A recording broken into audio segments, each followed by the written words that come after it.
Good evening, everybody. I'm hugely excited to have Kevin back. He has a amazingly viral series exposing the horrors of the Vatican, the Pope, and the Catholic Church.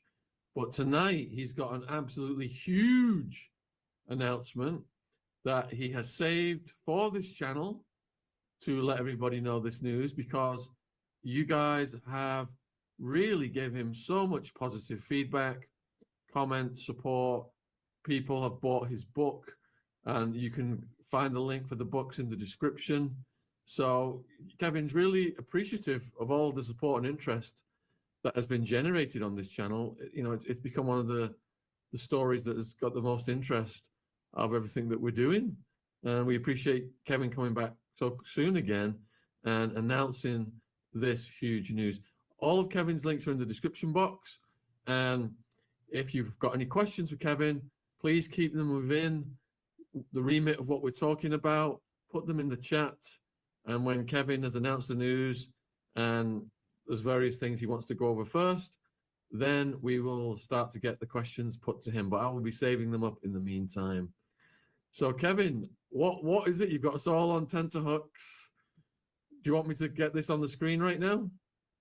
Sure, that'd be good.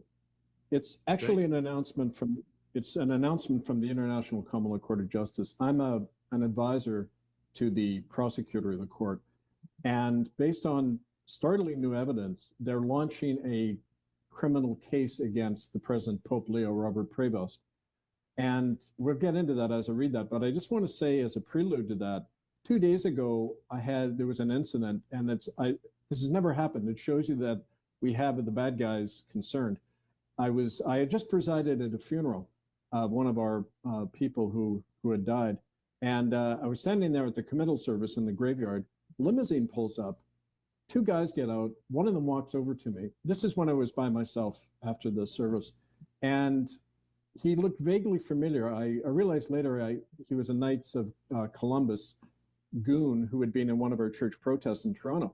But he came to me and very quickly said, if you carry through with this court case, we're going to do to you what we do to children in these ceremonies. We're going to cut off parts of your body and you're going to die slowly. He then turned around and left. Okay, that's never happened before face-to-face. And so, you know, I take it seriously in that. But as he left, I called out to him, don't I know you from somewhere? Because he definitely was one of those Knights of Columbus. These are goons that came when we were doing the church occupations in 2008 that forced out a lot of this stuff in Canada. He had been one of the people at St. Michael's Catholic Church in downtown Toronto who had roughed up some of the people we were with. Carrie Luster, a Mohawk woman, had gone up and seized the pulpit and began to read the crimes of the Vatican. She got punched in the stomach and dragged out, and this guy was one of the ones who did it. Well, he was the guy who threatened me today, 17 years later, but I could tell it was the same guy. Unfortunately, I don't know his name. And unfortunately, there was nobody around to record this, but it happened. And I think it's directly related to this. So to get into this announcement, the court has announced today that they're beginning a criminal investigation. If you scroll down a little bit, you'll see a picture of this young woman, Emanuela Orlandi. Scomparsa in Italian means disappeared. In 1983, she vanished, and you'll see this in all the mainstream corporate media. Her father had worked at the Vatican.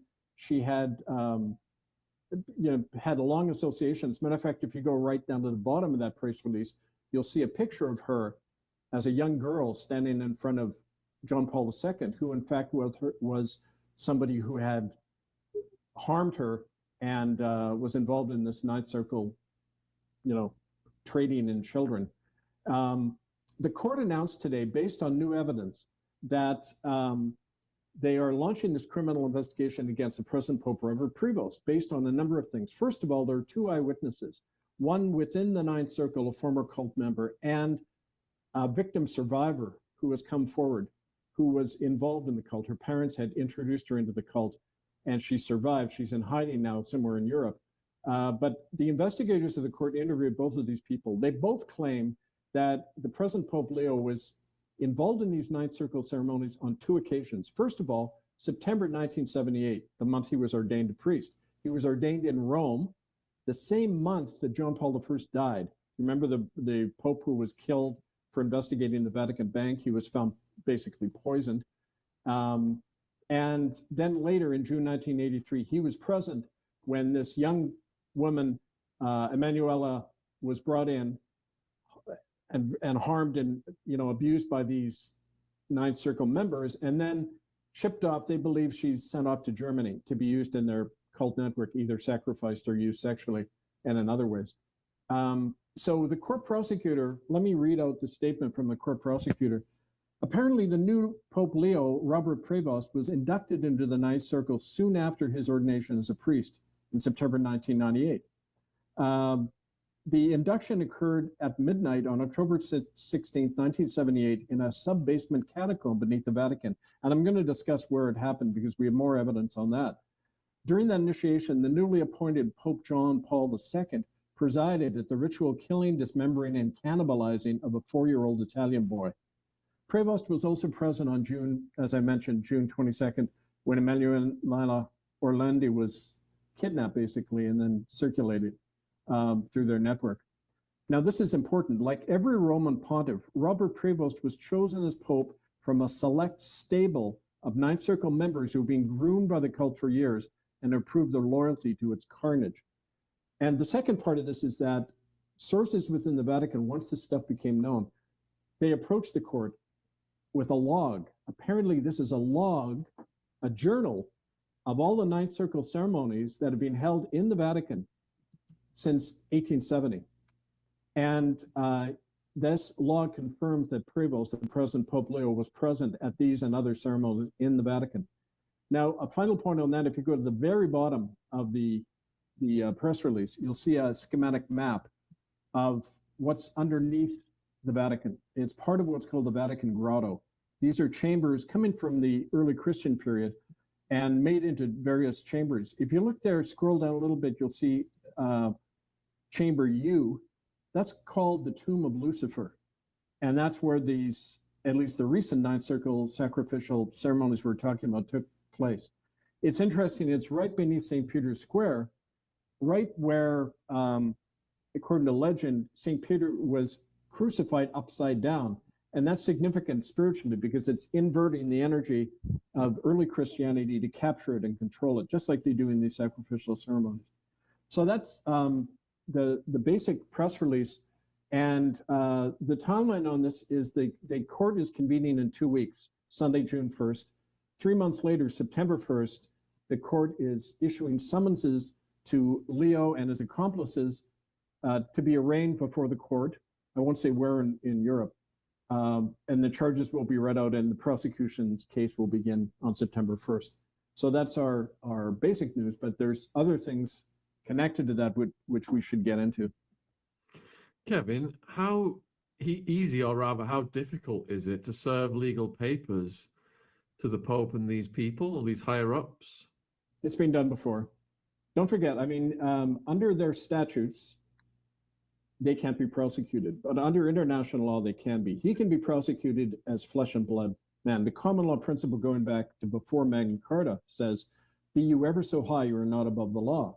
So under international law, he can be tried as a man. And they don't have the right to refuse sheriffs from an international court who will be issuing them. Don't forget, when you serve something, it doesn't have to be, you don't have to be served in person. I mean, I've had this happen to me. All you have to do is nail the summons on the door of the Vatican, or stand there with a video camera and say, we are serving the Pope here. He's served, bang. And, they wouldn't want that kind of bad publicity, which is, I think, one of the reasons they want to shut this thing down before it gets to September, right? Indeed, yes. So does this mean that people will be arrested and there will be summonses? Yep. We already have common law sheriffs from the first case, and in subsequent years. We're also going to go to Interpol and deputize them. We want to have deputized Interpol agents and even the Roman police to accompany us when we film this, when we do all this. And they have the right, if they're summoned, they're usually given either 48 hours or 7 days to respond, to come to the arraignment, which is when the charges are read out and they have to plead. If they don't, they can be arrested for evading a legal summons. And don't forget, Ratzinger stepped down when the Spanish government threatened to have him arrested if he came to Spain when they looked at the docket of evidence we had on him. So he's vulnerable. I think that's why these threats are intensifying. So, we've got almost 1,000 people watching right now, and probably most of them didn't hear what you said at the very beginning. But Kevin has been threatened directly in person in the last week. They told him that if he doesn't stop what he's doing, they're gonna do to him what they've done to kids. Nothing nice, of course.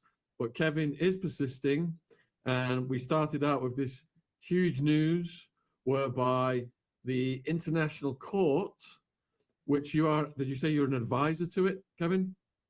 I'm advisor to the prosecutor's office. I'm also the North American field secretary, but it's one of the reasons I'm coming to Europe in the fall to work with the court.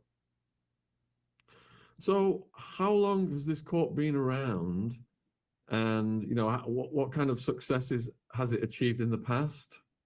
Well, it came out of if folks remember, we formed the International Tribunal of Crimes of Church and State in Dublin in the summer of 2010. That's after I got locked out of Canada. When the Canadian government and churches did their cover-up and spin operation, suddenly I was banned. I couldn't be quoted in the press anymore. So right at that time, I was invited over to Europe by Irish survivors of the Church of Rome.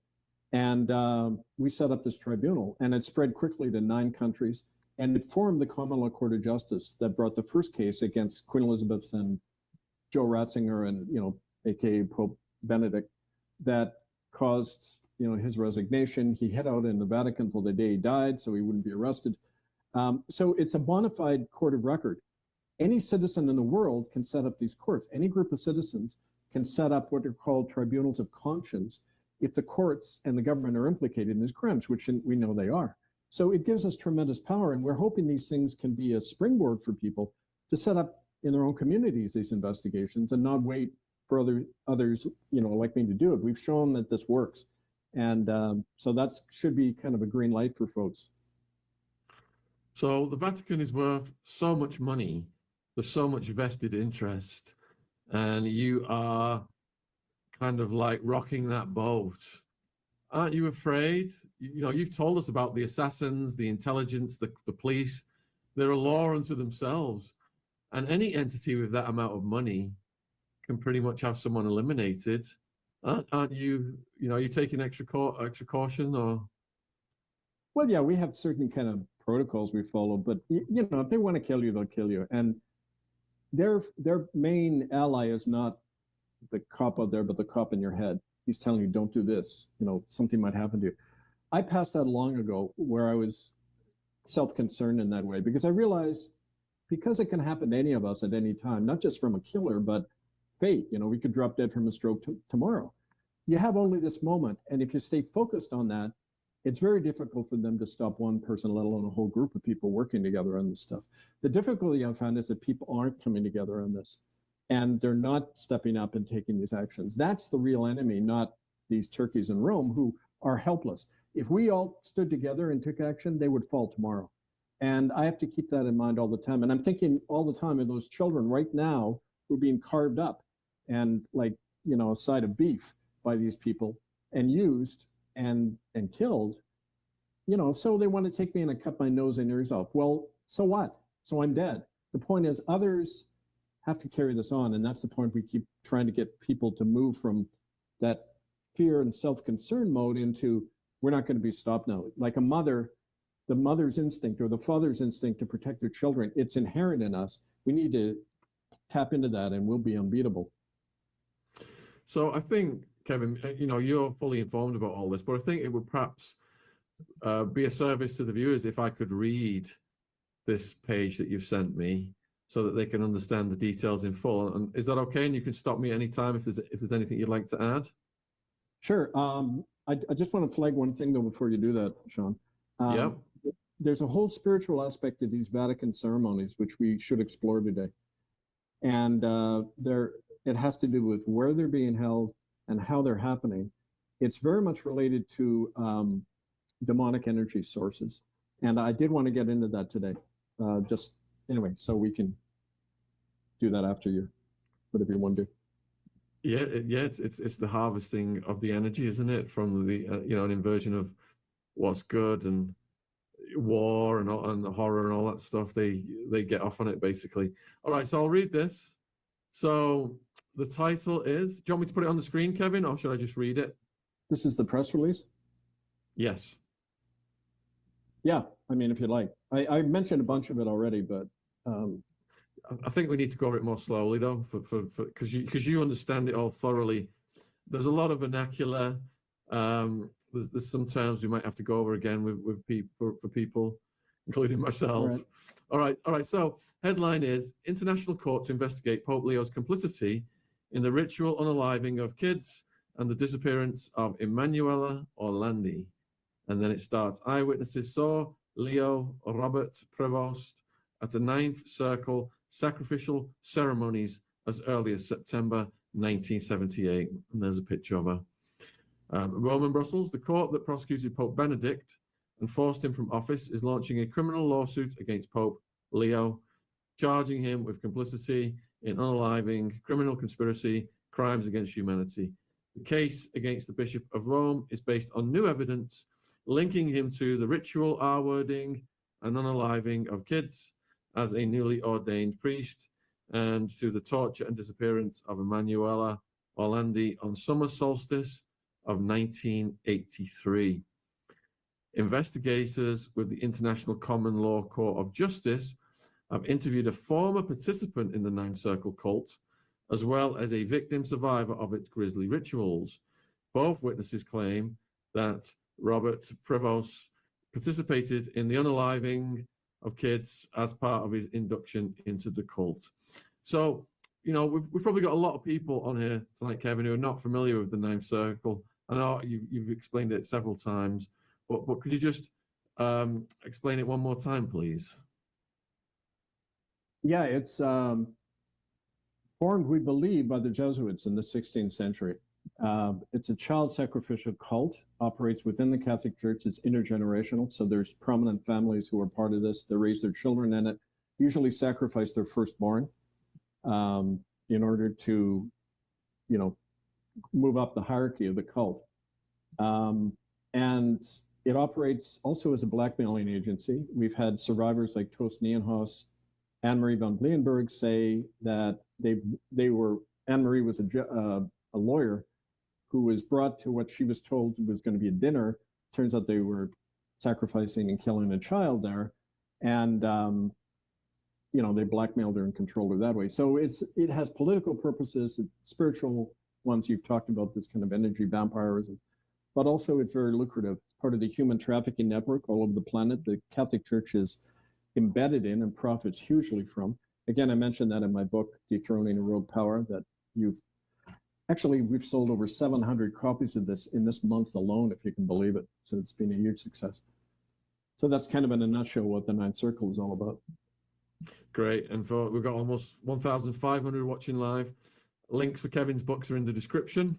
Let's get that number up to 1,000. So Kevin's just explained the Ninth Circle. And the court has obtained corroborating Vatican archival evidence consisting of a log of all the details of all Ninth Circle ceremonies held in Rome since 1870. Oh my goodness. This record confirms Prevost's presence at these events in September 1978 and June 1983. According to the court prosecutor, one second, apparently the new Pope Leo was inducted into the Ninth Circle soon after his ordination as a priest, September 1978, the same month that the former Pope John Paul I was unalived in the Vatican.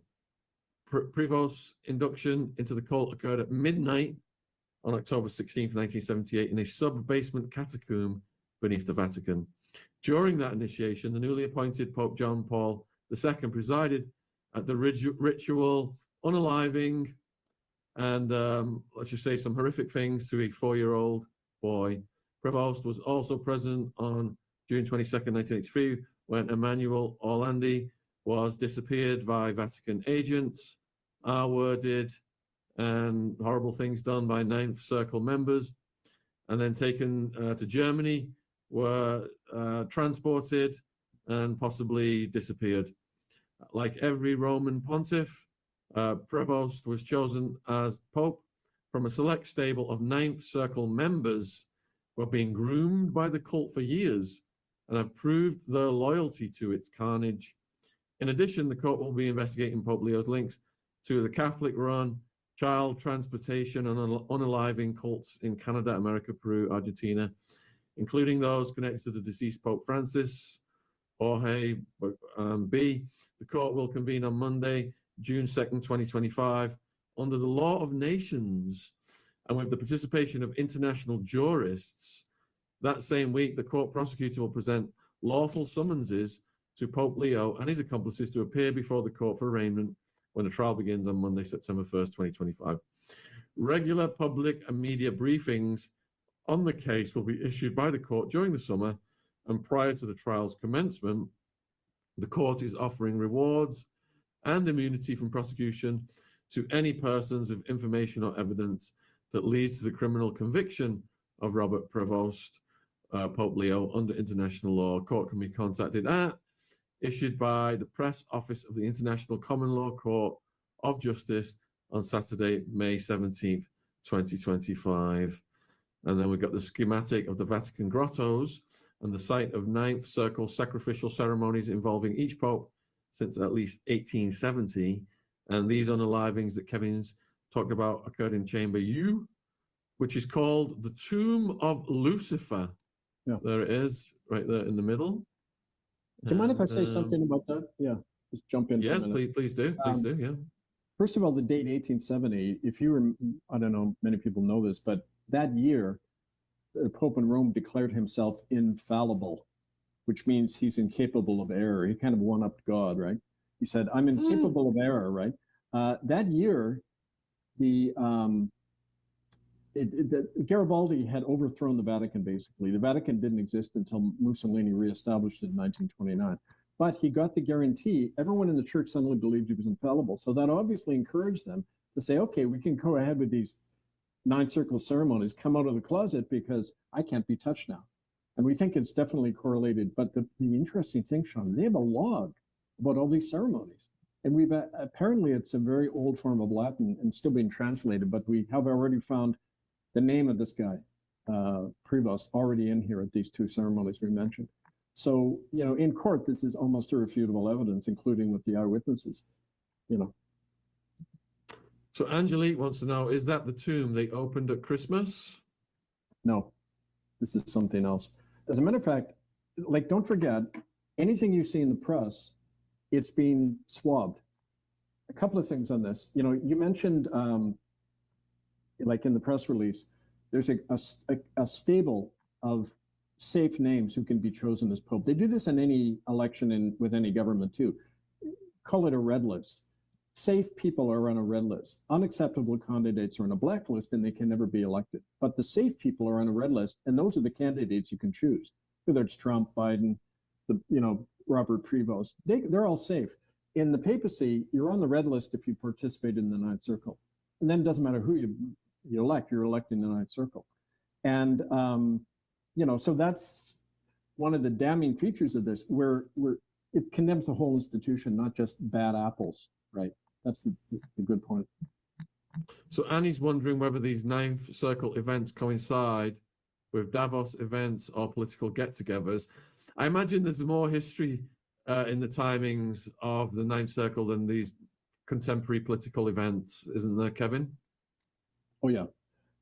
Yeah, it goes back centuries. And it's based, of course, on ancient Roman sacrificial cult. We've talked about that before, where the Romans would sacrifice children for the crops, in early spring and that. So, I mean, these are old practices, but they have a whole aspect here where they've got a lot of political and financial power behind them too. We talked in the last show about China's role in all this, and the importance of the Vatican Bank in shifting the world's finances towards the East, to the Chinese sphere. So that all comes into this as well. Okay, now the Pope, if he gets served, is he just likely to ignore this and just hope it goes away? Is that the strategy that these popes have taken in the past? Well, it's a dumb strategy because what that does under law is you're not contesting what's being said about you. It's how King Charles I in England had his head chopped off. He refused to plead. So the parliamentary court said, okay, you're not contesting what we're saying about you. You waged a war of tyranny against your own people.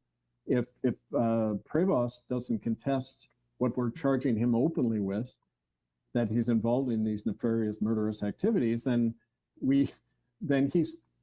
it's a tacit admission of guilt. And in a lot of court trials, criminal court trials, at that point, he can be found immediately guilty as charged and sentenced. So they're caught in between a rock and a hard place. If they ignore it, they're admitting to it. If they don't ignore it and respond, they're admitting to the legitimacy of our court, and they have to be involved in it. So it's a win-win for us. And that's why we keep saying to people, take these actions and you'll see the kind of power you have, right? You know, a few people are asking for details of what's in the diary of the 9th Circle events, but we've got to be very careful, Kevin, with our language. We've got to kind of like say unaliving and things like that. Well, here's the thing about, I just want to one point legally about that. You know, in the US Constitution, First Amendment, they talk about prior restraint, which means nobody can tell somebody what to say or how to phrase it in a legal context. If they try to do that, whoever is imposing these censorship rules on what happens on YouTube or whatever, they have to come into court and show just cause why they're telling people not to use certain words. I don't think they want that. And you can't be shut down for using certain words. It's called prior restraint. It's against the law to do that. They only do it because they think people will be intimidated and start cooperating. We can't censor our words. That's what people in tyranny, that's the first step towards tyranny, not saying things as they are. Like in my work in Canada early on, these places, you know, these death camps were called residential schools. Well, they weren't schools. You know, they were places where children were dying and being killed. So, you know, nobody ever sued me over that. In 30 years, I've never been sued for using those words in Canada. So why would it happen to you? They know very, you know, if their lawyers and censors are listening to this right now, they know very well that it's true what I'm saying, and they're not going to come down. They just rely on people's spirit to cooperate. So I'm not telling you what to do and not to do, Shaun. I feel the need to share that with people because it's a fundamental issue of our right to say things as they are, right?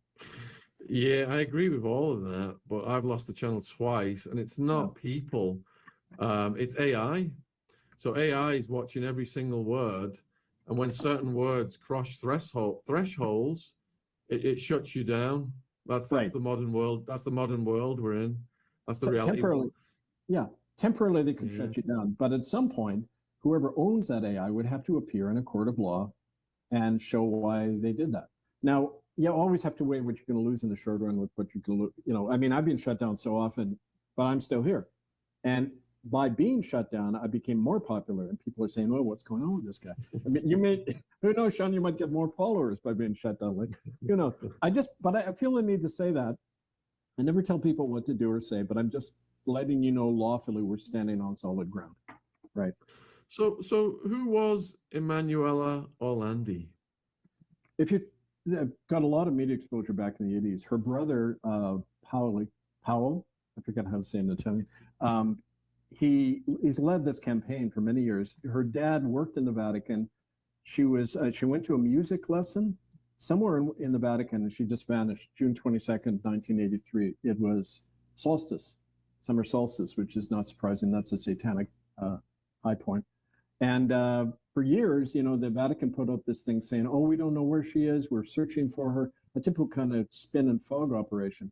But the Vatican investigators, the court investigators have spoken to the eyewitness who saw the Robert Prevost at the ceremony, along with the Ninth Circle insider who confirmed, a second eyewitness confirmed that yes, he was at this where these things happened to her. And she was then sent to Germany, they believe. We're communicating all that to her brother and to the campaign in Italy. But it got enormous spread. It still does. If you look it up online, you'll see, you know, about her. Yeah, I mean, the Marquis de Sade, he wrote about, you know, these extremely wealthy people in Europe in castles and stuff who would just snatch kids and do all kinds of horrific things to them. So, you know. Yeah. You mentioned about where, I mean, I also mentioned about where this is happening in the Vatican. It's called the Tomb of Lucifer, but where it is, I don't know if you know, like in Rome, you got the St. Peter's Square, this kind of circular thing, and there's an obelisk. That obelisk is supposed to be where they crucified Peter, the disciple, who they claim was the first pope, which is nonsense. But they they say that Peter was crucified upside down, right on that spot. What was interesting, that's where I conducted the exorcism, October 11th, 2009, where the tornado hit the next day. And then all this news hit the media about this, right on the same spot. I didn't even know I was being led there. I just stood there. And it shows you at that spot, it's an energy vortex. And they're using it, you know, you can invert the inversion, you can, you know, so it's all kind of centered there.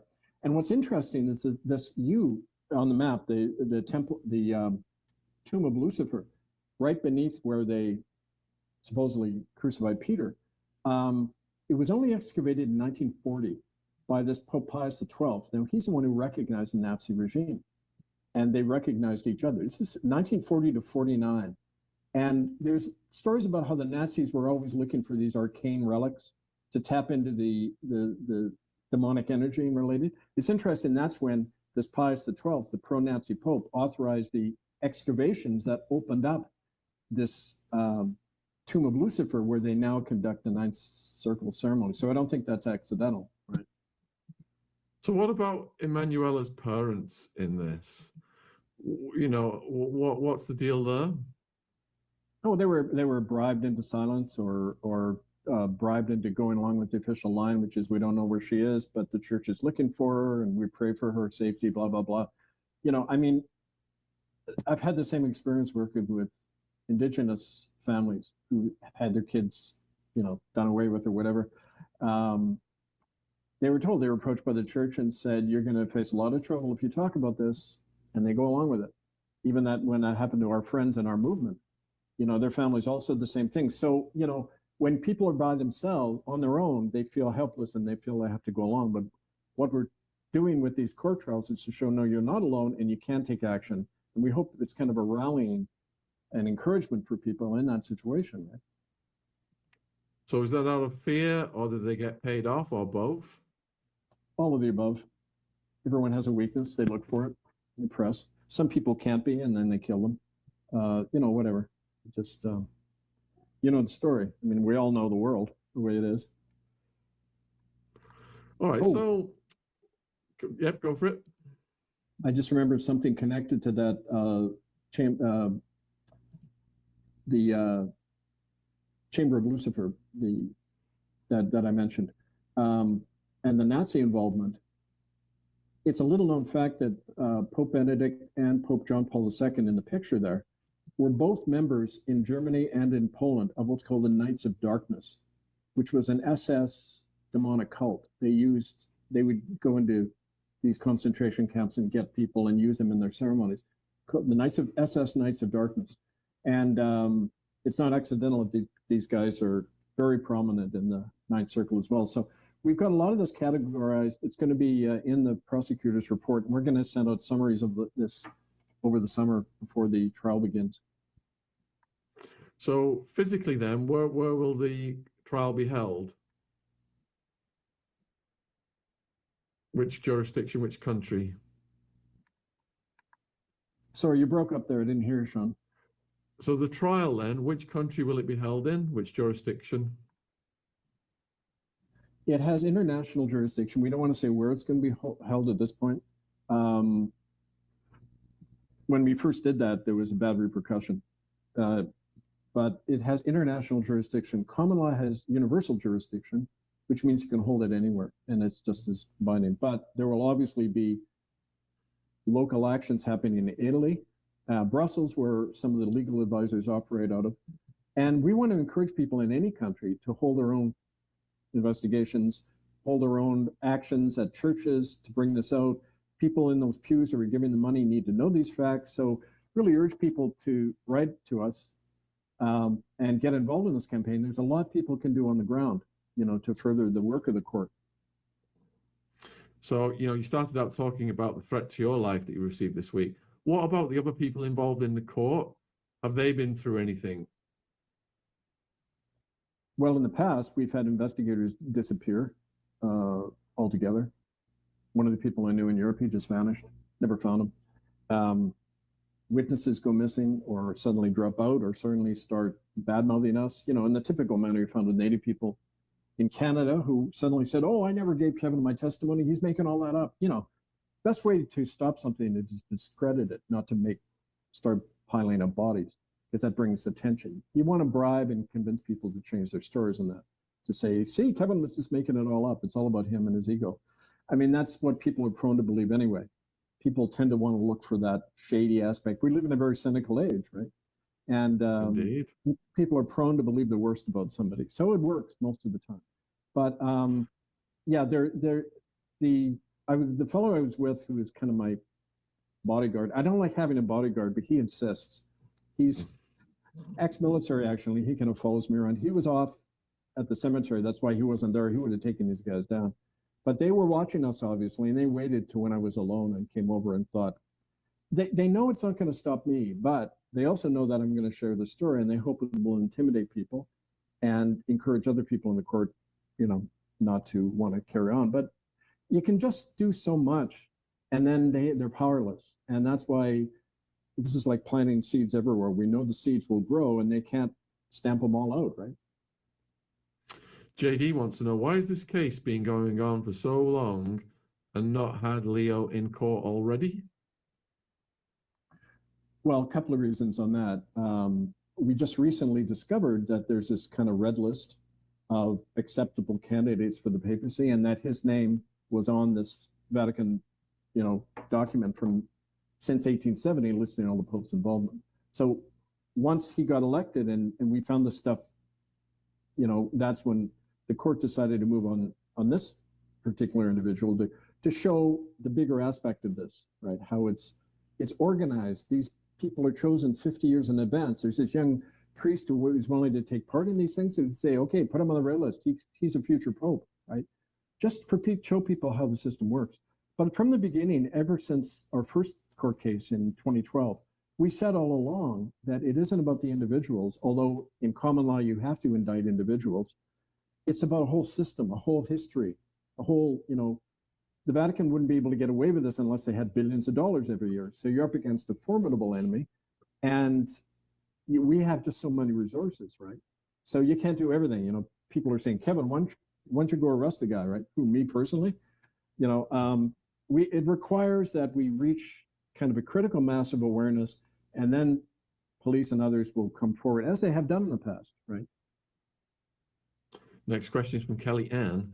How much weight, if any, will this trial hold, and what outcome do you hope to achieve? We hope to achieve the end of the Vatican and the disestablishment of this criminal institution. That'll take many years. This is another nail in the coffin. The power of the court is tremendous. Why do you think Ratzinger stepped down? Not only Ratzinger, but 3 other cardinals we named in the indictment in 2012 all resigned, including the head of the Jesuits, Adolfo Pichon. You know, so I mean, it has tremendous power, but unfortunately, by staying on the mainstream stuff, you're always being brainwashed to think that power means you see a lot of cops go in there and take somebody down, you know, or like that's not how a system, you know, disintegrates. It's disintegrating now as we speak, the Catholic Church, because of all of these revelations. You know, you go to a Catholic church in a place like Quebec, which is or Ireland or Italy, and there's 10 people sitting in the pews on a Sunday morning. You know, I mean, people are voting with their feet on this, and it's because of all of this work we've been doing, right, and not stopping. So people are asking, why isn't this already on the web? Because Kevin has decided to announce this evening, and I'll put the link for the announcement in the live chat. There it is. It's in the live chat. So if people want to read that, link. And murderbydecree.com, international court to investigate. It's and I'll put it in the description box as well. And thank you, mods, for keeping this live chat under control, because it's rapidly gone up to 2,500 people. Kevin's absolutely on fire as usual, and it's moving really fast, and the tons of questions are coming in. Do you have anything to add at this point, Kevin, before I proceed with the questions? No, go ahead. All right. Let's see. From the Trackmaster Man, why have the FBI not just shut this whole religion down? It's painstakingly obvious what's going on, and yet they re-elect a new pope and carry on. Surely there has to be an end. Isn't it out of the jurisdiction of the FBI, because it's a law unto itself, the Vatican, isn't it? They like to create that impression, but no. The Vatican, like in every country, in America, the Vatican is a subversive power. It operates outside the laws of America. It's got its own law. It claims its own jurisdiction. When children are harmed, they're told to disobey the child protection laws of their own country. That's intruding on the sovereignty and the laws of America. Why wouldn't that power be disestablished and stopped from operating in America if they were a sovereign nation? So this is about fundamental questions of justice and the lives of children and sovereignty of nations, the rule of law, the separation of church and state. I mean, we go into all of this here. My question is, why do people stand by and let it happen? Why? I mean, if there's an issue that would mobilize people, you think it'd be what happens to children, their lives, right? But no, I mean, that's the degree to which people have been emotionally numbed and mentally numbed. And that's one of the reasons we do these campaigns, is to spark life again in people, to say, look at this big death we're part of, right? It kills minds and hearts and souls, not just bodies. And we got to break out of that if we're to have a future. So that's kind of the bigger issue here, you know. Was Trudeau, former PM, a professed Jesuit? He wasn't just professed, he was raised by Jesuit teachers, as was his father, Pierre. It's one of the reasons that we believe one of the Trudeau sons who died in a, quote, skiing accident, you know, you sacrifice one of your children in the cult, right? It's a sign of cultic involvement. Did Kevin ever do any podcasts about William Coombs? That sounds familiar. Oh, lots of them. William, my friend, who was a interior Salish man who saw Queen Elizabeth take those 10 children from the Kamloops death camp, and they were never seen again. It's on murderbydecree.com. If you look through ITCCS archives or the old ITCCS updates going back a few years, we have a whole file on William on that if you want to write to me. So there's a question from our friend of the channel, Professor Hamamoto. Why did the Pope Francis disband the Knights of Malta in 2022? Well, that's a very appropriate question, because this fellow Robert Prevost was involved in that, in disbanding them. You see, the Vatican has to consolidate all of the finances now. And a lot of these so-called independent orders, like the Knights of Malta, have their own money. The Knights Templar opened the first bank back in the 1300s. They had enormous wealth. That's why they were wiped out by the King of France and the Pope back in 1307, I think, and to grab their money. Well, they're doing the similar thing now, because they need to get all that money, send it into the Chinese ranks. It's part of the deal they have with China. So it's about money, as always, as all these things are. And again, I'm sure during the court case, this is going to come up, because one of the things the prosecutor is going to do is look into the whole financial aspect of Prevost's involvement with the Vatican Bank and the case you mentioned about the Knights of Malta. Thanks for the super chat, BB. And Beverly Rhodes, a friend of the channel as well, has asked, is there a way in which remote viewing reports could help with the investigation? SVing kids is paramount. If the Alliance can help in any way, we will. Great show. Yeah, Angelfire101 at protonmail.com. Just write to me, and we can talk about that. So all of Kevin's details are in the description box, Beverly, but you've got my email, Bev. If you want to email me, email for Kevin, I can forward that to him, and you guys can go from there. Susan wants to know, how are the Rockefellers involved with the Vatican? I saw a video of Pope Francis kissing the hands of the Rockefeller family. I don't think it was the hand they were kissing. Well, you know, you follow the money. These guys operate in the same world. Rockefeller officially is a Baptist. He was actually a big funder. The Rockefellers were big money power behind Martin Luther King, because his ancestor had John Rockefeller the first, the big mogul, was a very staunch Baptist, and he funded the early Black Baptist Church and set up the first schools for ex-slaves and that kind of thing. So religious identity is one thing, but money finally affects everybody. And it's the same network, right? Whether you call yourself a papist or a Baptist or whoever, right? Okay, next question.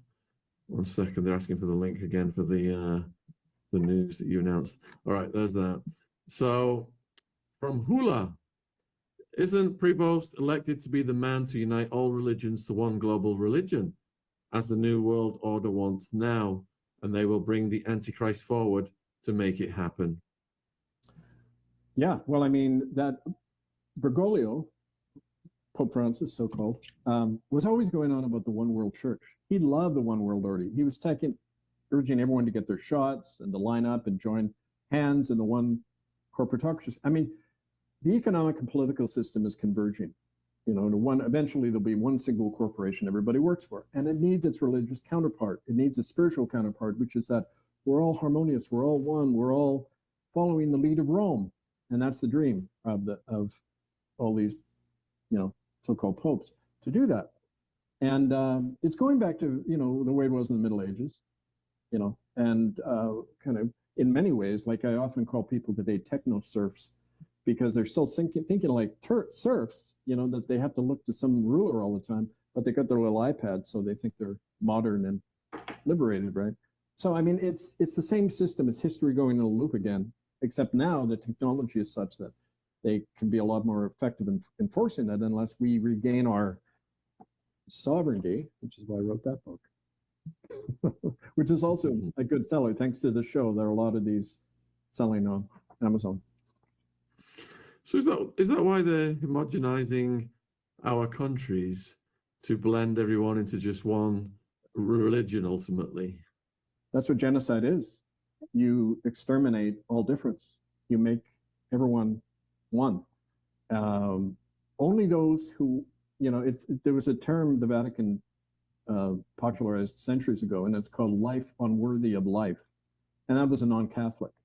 You didn't have the right to live unless you were a baptized Catholic. And it's still the doctrine, even though, they don't like to talk about it often, depending who what audience they're addressing. But right in my ancestors are going to relate to this, because we were Huguenot in France. We were French Protestants who got burned out of there and went to England in the 1600s, 1500s, thanks to Queen Elizabeth I, who gave us sanctuary.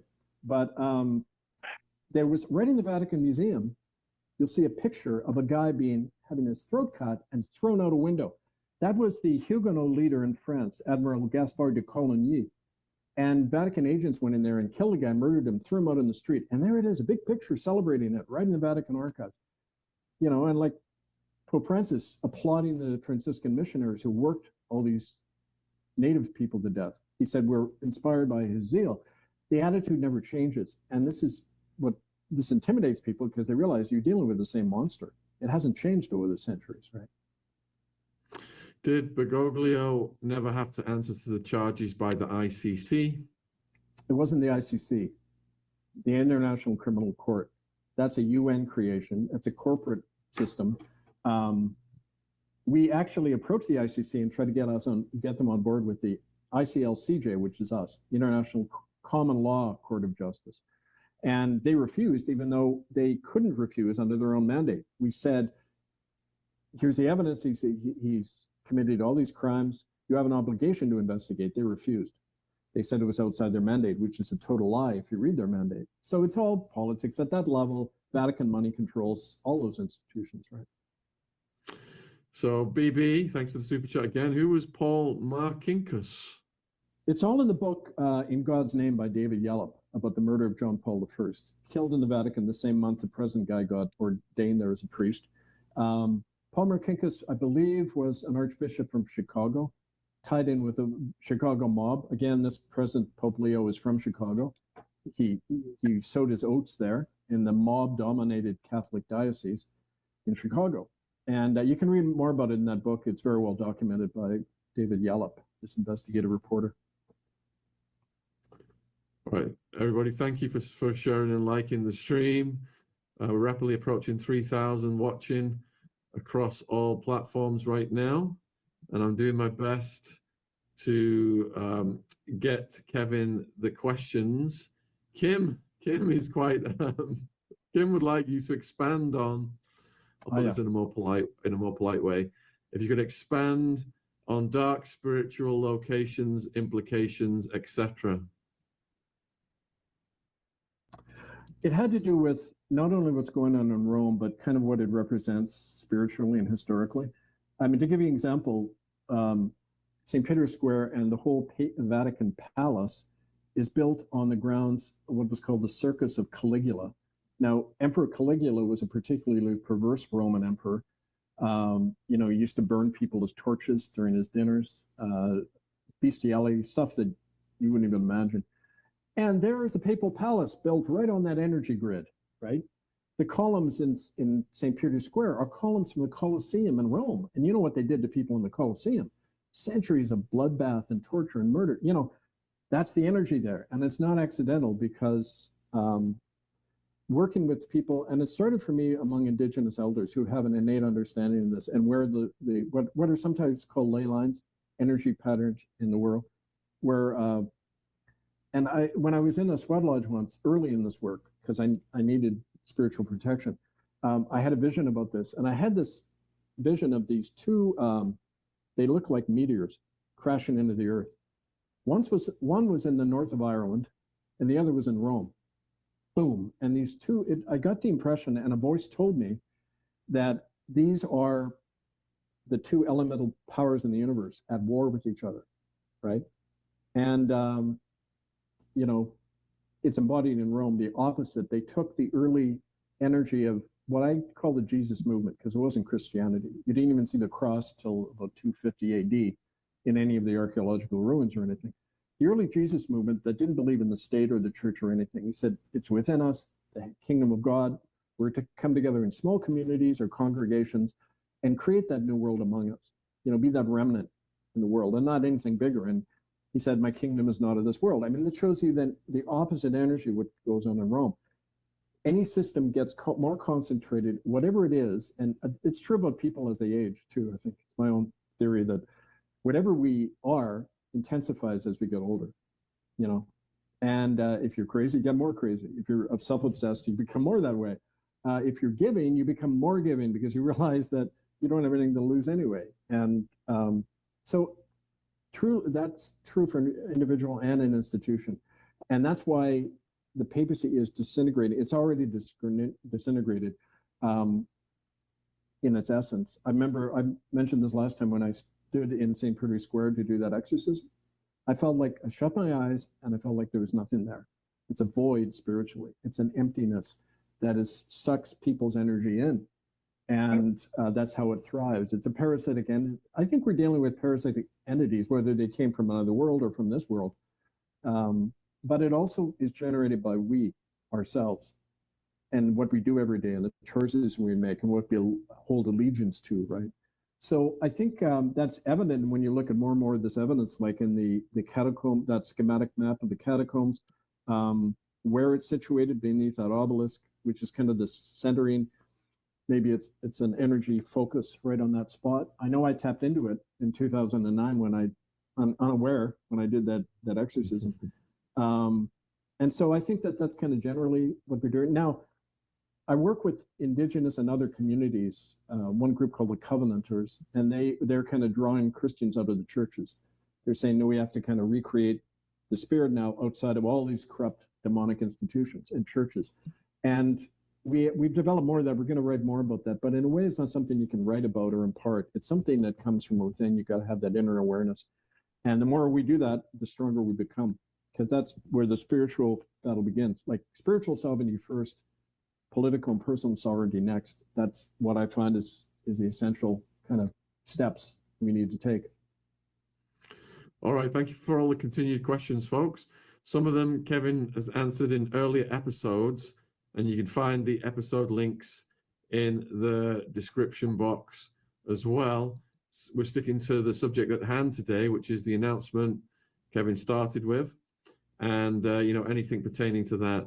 So Kelly, when can we expect an outcome from the International Criminal Court, if any? What are the chances of dismantling this satanic institution, or is it going to be ongoing? No, it's falling apart, like I said, but it needs the help of all of us to do that. We have to pull these misguided and possessed people who belong to this cult out. And once that starts happening, it starts a chain reaction. You can do that in your own community.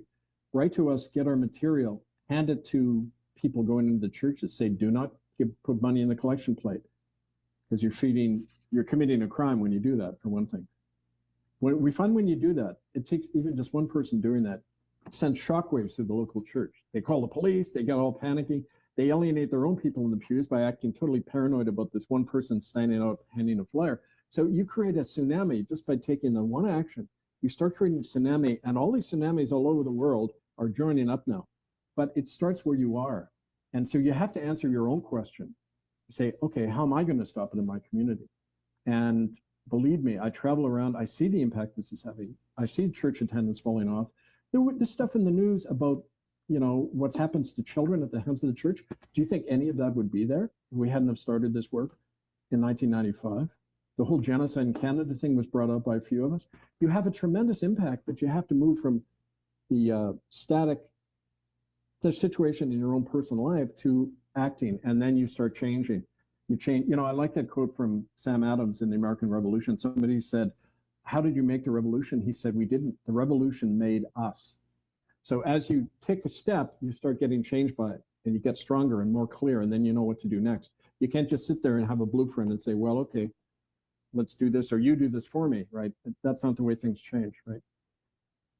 So Annie has asked, I imagine that Kevin also has knowledge of how the church sacrileged sacred indigenous land grounds. Will they be held accountable legally?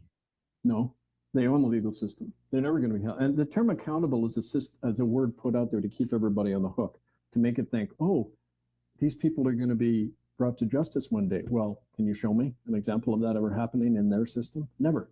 It only happens when other people light a fire.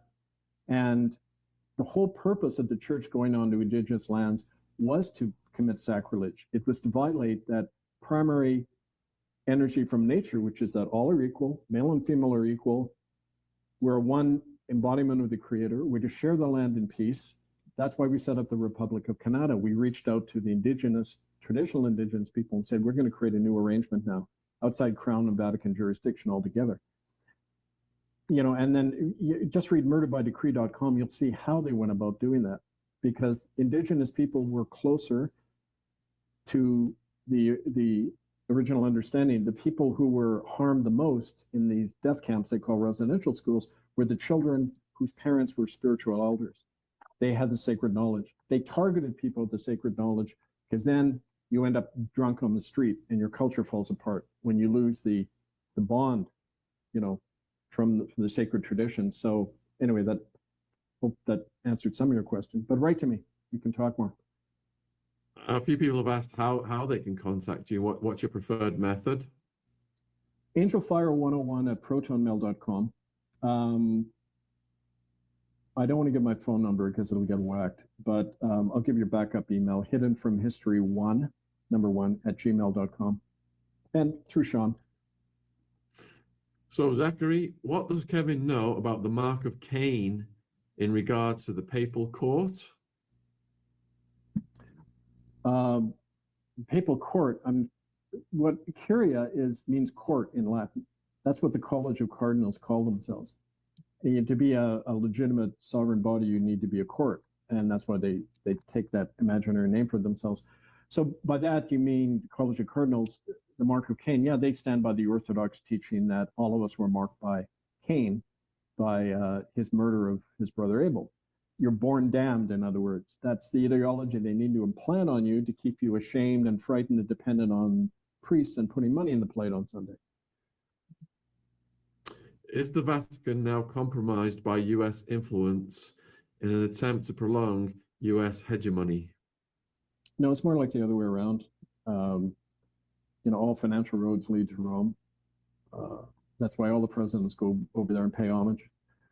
But the impression they created about this guy, Robert Prevost, is that, oh, he's an American, so America now has more influence. No, he's in among the College of Cardinals, he was called the second Latin American Pope after Bergoglio, because he did all his work there. All of his nefarious activities really started in Peru, Argentina, a strong link with Bergoglio and stuff we've talked about that he did there. So yeah, I think it's more like, Vatican running things. What is the CCP connection? Well, we did talk about this. The only country in the world where the government gets to appoint Catholic bishops and cardinals is China. And they actually have a joint committee with the church where it's like a joint church-state operation. With what's called the Chinese Communist Party. It's like the name of their government. So I mean, we've talked about this, but that's kind of the general situation. Lisa is curious whether the big name Catholic apologists are paid to push false Catholic doctrines. Not just paid, but I mean, there's an arrangement now I know this, having been a Protestant minister, when I started criticizing the World Council of Churches, which is it's kind of like the International Federation of Protestant Churches in the world, a lot of them. And they were pro-Vatican openly. They renounced the traditional policy of Protestant churches to call the Church of Rome Antichrist. That's done away with. They believe in ecumenism, which is all the churches getting together under the authority of Rome. They achieved that in England in 2010 at the Holyrood Agreement, when Queen Elizabeth violated her coronation oath and arranged to bring the Church of England back into the Church of Rome. So yeah, it's a whole convergence. Like I say, that's why people got to get out of this and move away in the other direction, on every level. Why did Vatican finance solidarity movement in Poland in the 80s? That was what, Lech Wałęsa? Yeah, and Karol Wojtyła, the guy who you saw in the picture there, John Paul II, involved in these Ninth Circle activities. Number of reasons. The Reagan in the White House, his whole policy had kind of an anti-communist revival and a new revived arms race. If you remember back in the 80s, everyone was paranoid about being nuked. Maggie Thatcher and him reviving the whole 50s kind of mentality, and they needed the Catholic Church on board. The CIA was funding the solidarity movement through the Vatican Bank. And we talked about this last time. Pope John Paul II said, fine, but our condition is that you will now diplomatically recognize the Vatican, because America hadn't before 1982, And so thanks to Ronald Reagan, America moved into the Vatican camp, and it was a Cold War politics, but it was the Vatican's axe to grind was that they were benefiting from it too by getting America into the loop. All right, next question is from Tracy. What were you going to tell us last time about the Catholic Church hiding the fact that Jesus went to Japan, China, I think? I don't quite remember that. I remember that even. Do you? I know I mentioned about Jesus going to India, which is further well documented. The Gnostics believe that.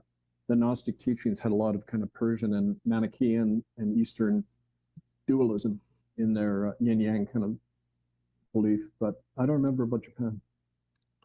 So Sword wants to know, I see there was a guilty verdict rendered in 2013.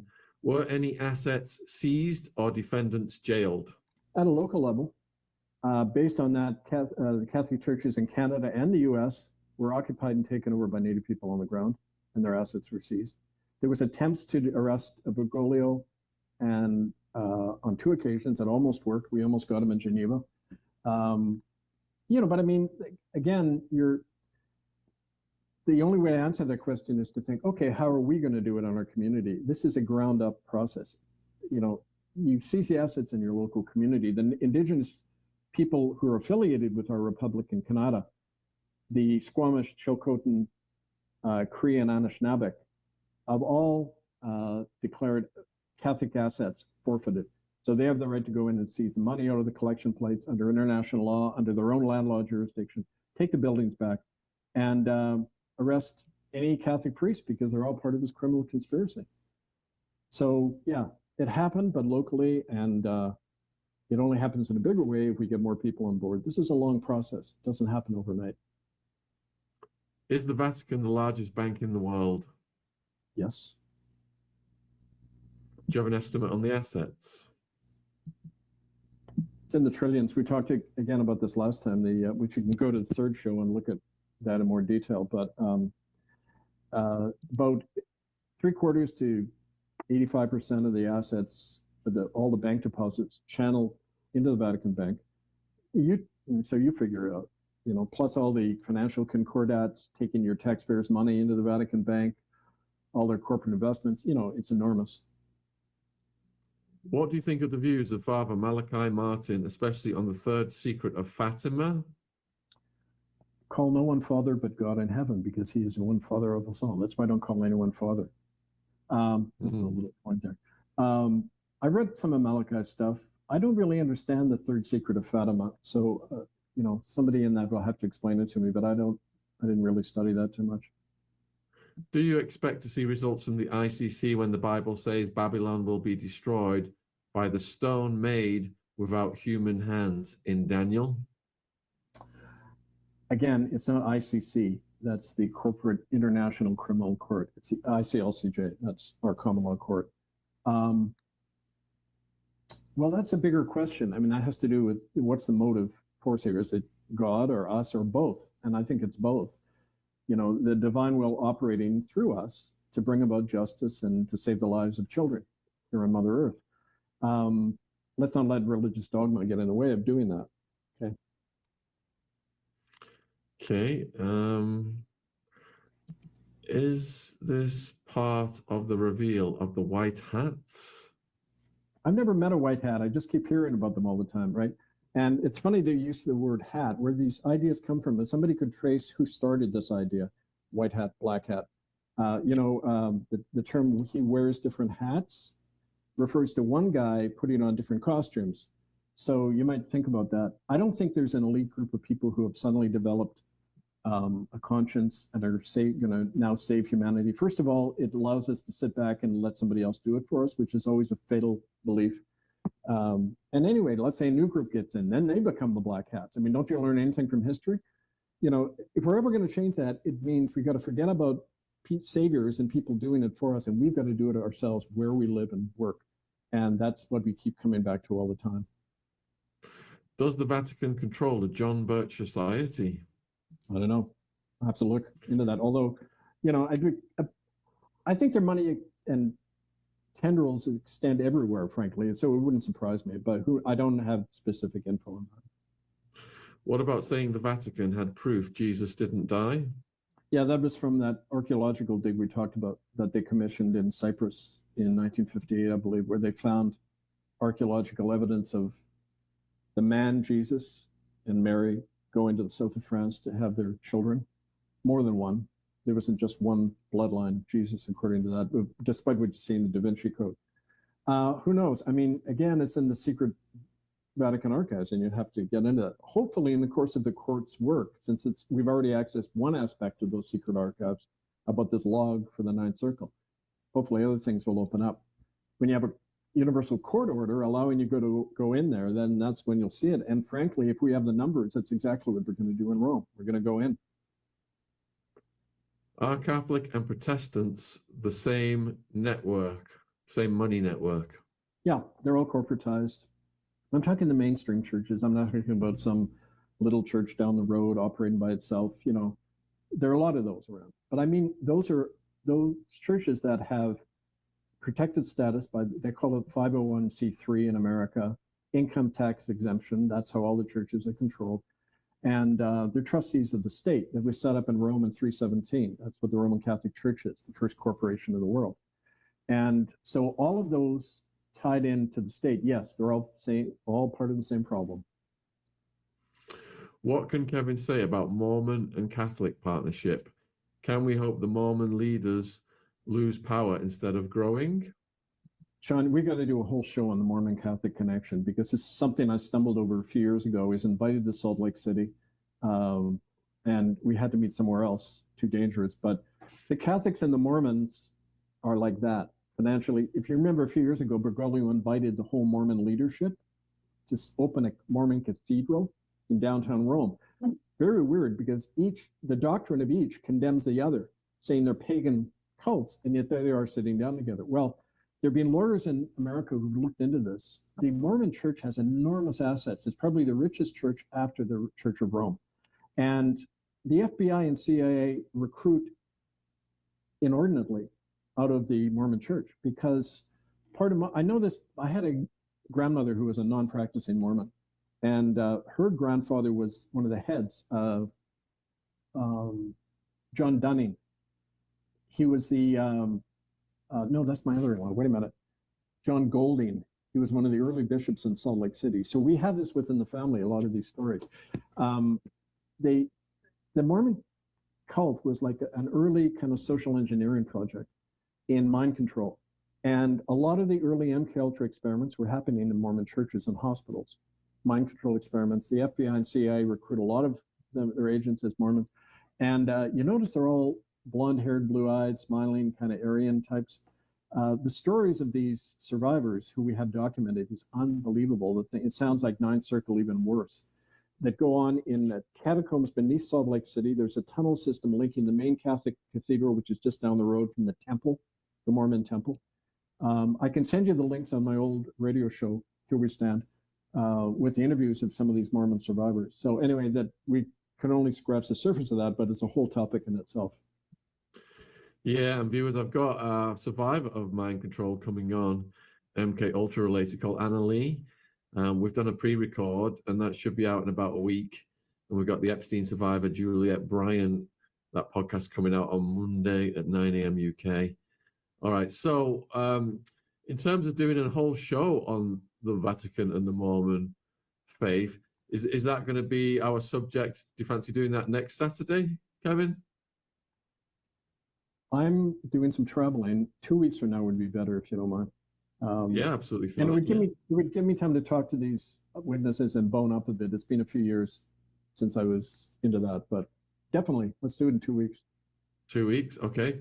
Arthur wants to know, and viewers, would you like to see that? A whole show on the Mormon and the Vatican? Put a 1 in the chat. If you don't want to see that, put a 2.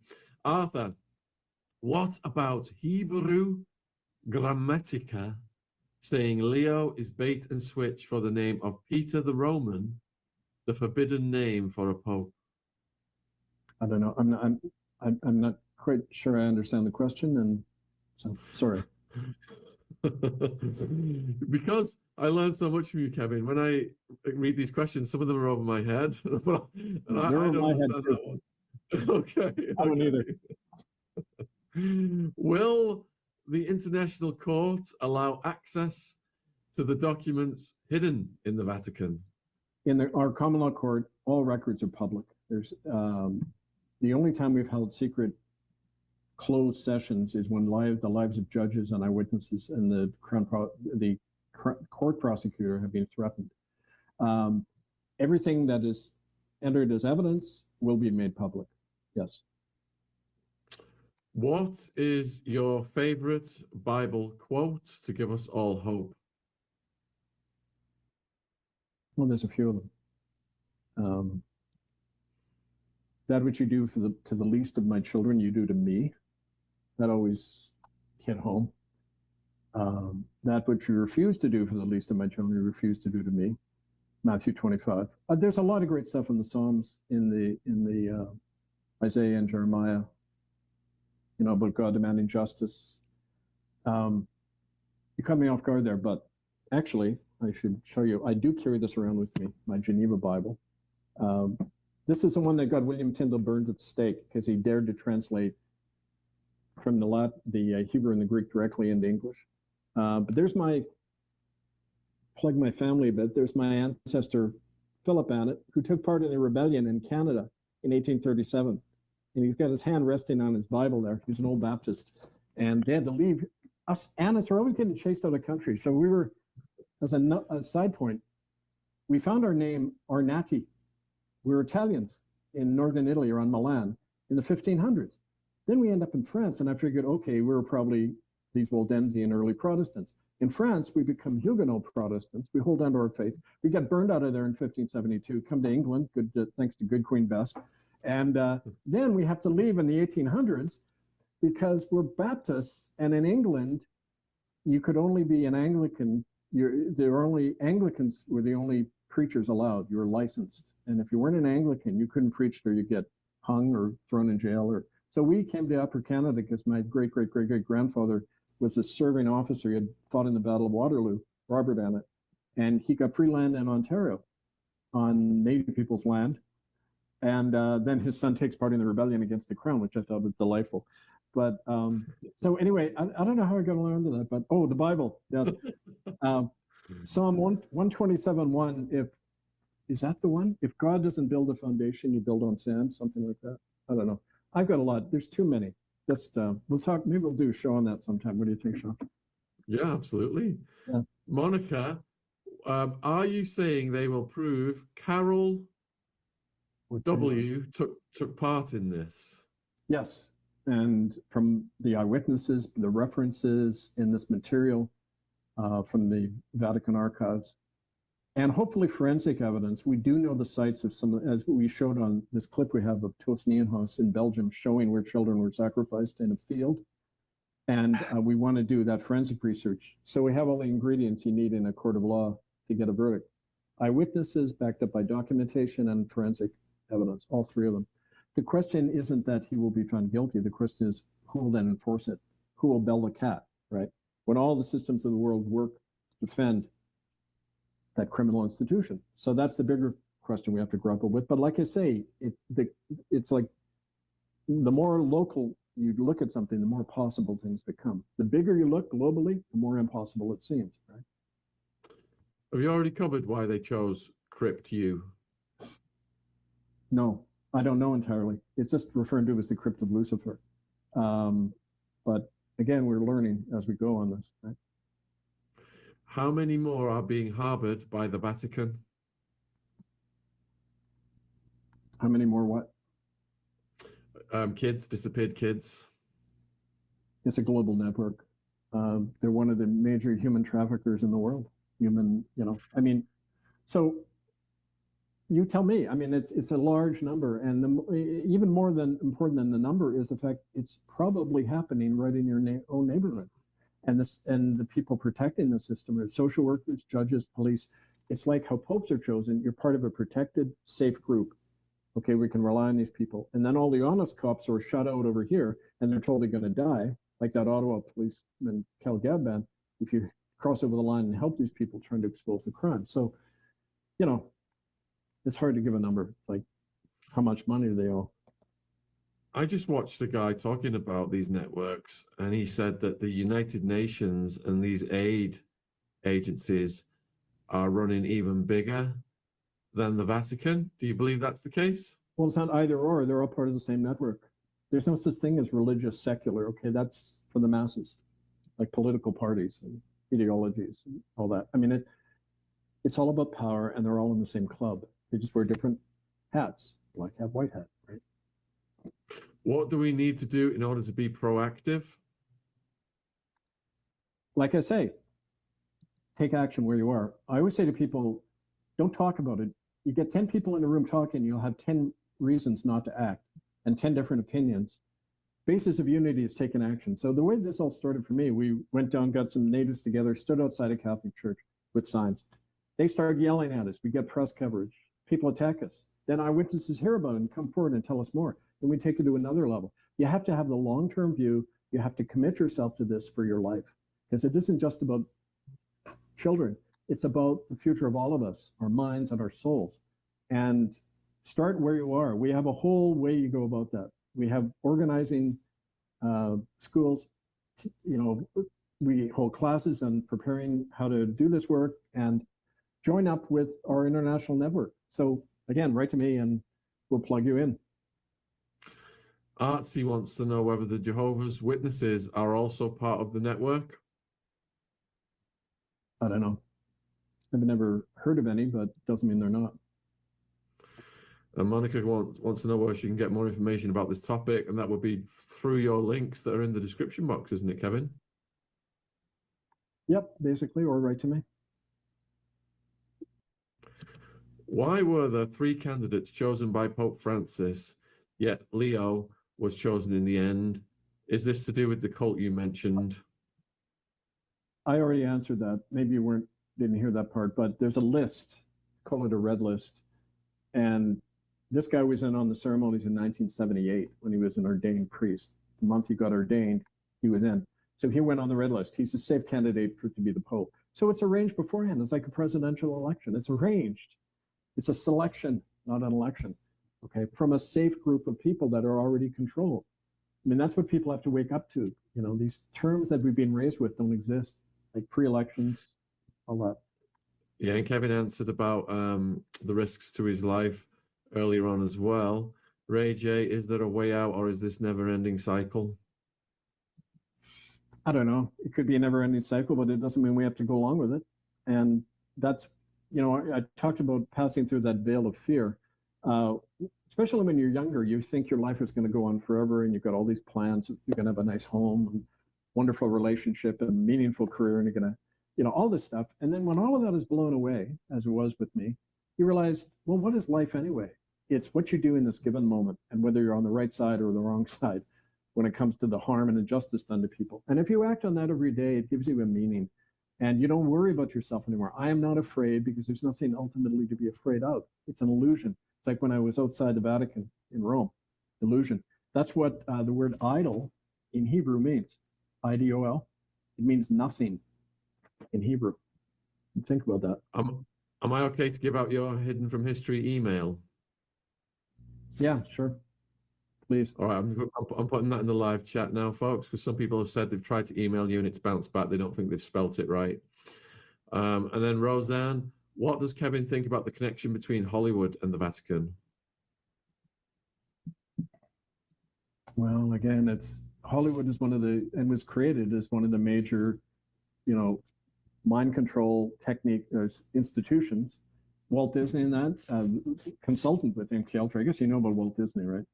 Or when it comes to MK Ultra, have you talked about that at all? But yeah, you create. It's all about living vicariously, and vicariously means you live through somebody else.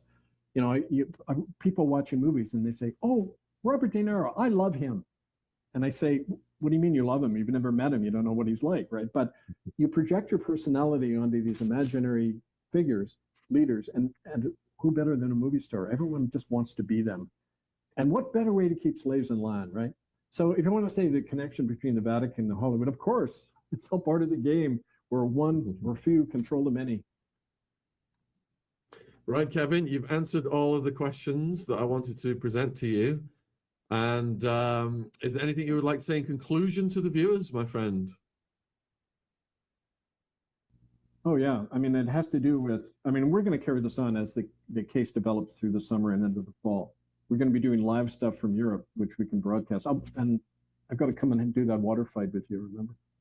Yeah, absolutely. Your wife would like me to do. If they'll let you into England. Oh, hell, I'll go. You know what? I'm going to go to whatever airport and I'm going to have people with me and people can meet me there with the cameras and we'll all film what happens. And if they put me in Stansted immigration prison again, so be it. Now, more publicity, right? So anyway, leading up to that, though, really urge people to go from listening to this to take action. And the way we can do that is, give you an example, in every country where there's indigenous people, we're now part of a banishment and reclamation campaign. It means you simply go in peacefully, take over these Catholic, Anglican, United churches, which you can do under international law of reparations, compensation for all the lives you've destroyed, okay? And we have a whole manual on how to do that. We're in Canada, we operate under our own republic jurisdiction, but you can do it under your own sovereign, innate, common law jurisdiction. You just need to get 3 or 4 people together and start the ball rolling. And we're adept at how to organize that. So please contact. You can literally save children's lives by doing this. And this is what I always want to impress on people. You know, it's our obligation to do that as free men and women. So Shaun has all the contact and, you know, all the contact information with Shaun, but also if you want to book me in to speak, and especially on the topic of the court case. It's going to be my focus now over the next while, notwithstanding all the threats, and I'm sure there's going to be more of them. But bring it on. I'll be sure to tape record the next one that comes. So I got caught off guard at the cemetery there this time. But yeah, contact me. We'll set up meetings in your community, and I'll be part of the sport. And I always remember Collier Clark. She was a civil rights veteran. She's dead now. She was a good friend of mine in New York City. She said, we weren't organizers. When we went into poor communities, we didn't organize people. We were the catalyst. The people have to organize themselves. They know their situation the best. They just don't have confidence in themselves, and they're afraid, and they need someone to, like a veteran in a battle does. He leads the new recruits over the top. You have to put your own body in the line and lead by example. Otherwise, nothing changes. You know, do you want real change or do you want spare change, right? You want a few pennies from the system or do you want real change? It's up to us to take that action now. So that's the message I want to leave folks with. And until next time, right? All right. Thank you, my friend. I will close the show and we will see you in 2 weeks. Cheerio. You sure will. Thank you, everyone.